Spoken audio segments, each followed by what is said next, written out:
alhamdulillahi rabbil alamin wa sallallahu wa sallama wa baraka ala asrafil mursalin nabiyina muhammadin wa ala alihi wa ashaabihi ajmain. mbokk yi assalaamu aleykum wa rahmatullahi wa barakaatu. ñu ngi nuyu ñëpp ci nuyoo lislaam boobu jiital ci nuyoo bi sunu sëriñ Seex Maxtaar Lo di ñaan borom bi tabaraka wa taala yàlla yàggal ko fi te wér. sama kàddu nag comme dafay gàtt damay fàttali rek li taxoon a jóg alquranul karim. mbokk yi inna hada alquran yahdi lillati hiya aqwam. sunu borom daf ñu wàcceel alquranul karim pour mu wommat ñu ñun ñëpp ci yoon yi yëpp, ci domaine yi yëpp, jëmee ñu ca la gën. bu dee ci wàllu nit ki en tant que kenn, alquran la war a jébbal boppam mu wommat ko jëmee ko fa gën. bu dee en tant que famille, alquran la war a jébbal boppam mu jëmee ko fa gën. bu dee société, alquran la war a jébbal boppam mu jëmee ko fa gën.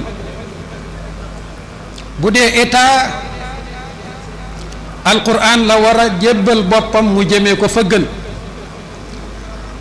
feneen fu nit mën a jébbal boppam mbaab famille mbaab société mbaab état fu dul alquranul karim, foofa lottu na ci jëmee ko fa gën.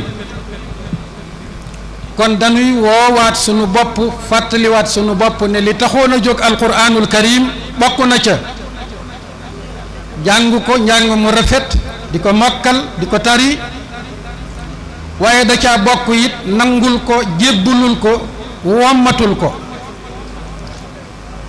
comme ni ko yonent yi defee woon salawatullahi wa salaamuhu alayhi ajmain. ki ci mujj di yonent yàlla muhammad sallallahu alayhi wa sallam. yonent bi alayhi salaatu wa salaam kenn umpulewul ne moo ëpp ñëpp xel, gën a rafet ñëpp xel, gën a sotti ñëpp, ëpp leenub xam-xam, waaye la muy mat ci xel ak xam-xam ak ragal yàlla subhanahu wa taala dafa wëlbatiku jébbal boppam kitaabullah, jiite askan wa ci kitaabullah. loolu nag gannaawam wareef la ci bépp jullit ak ndombo tànk goo mën a takk nga wommatu jébbalu ci gannaaw alquranul karim boo bëggee am réussite ca fa nga jëm ak fa nga bëgg a jëmee doomu aadama yi. kàddu yi mënul gudd, waaye tënk nañ ko ci anam gu gàtt. alquran looloo ko tax a jóg, du mokkal ko rek, du wàcceel ko kaamil ku faatu rek, du jàngal ko liir buy door a juddu rek mbaa kër gu nuy sanc. déedéet, mission bi ko tax a jóg mooy jiite assemblée nationale, jiite palais présidentiel, jiite askan wi yëpp jëmee leen fa gën.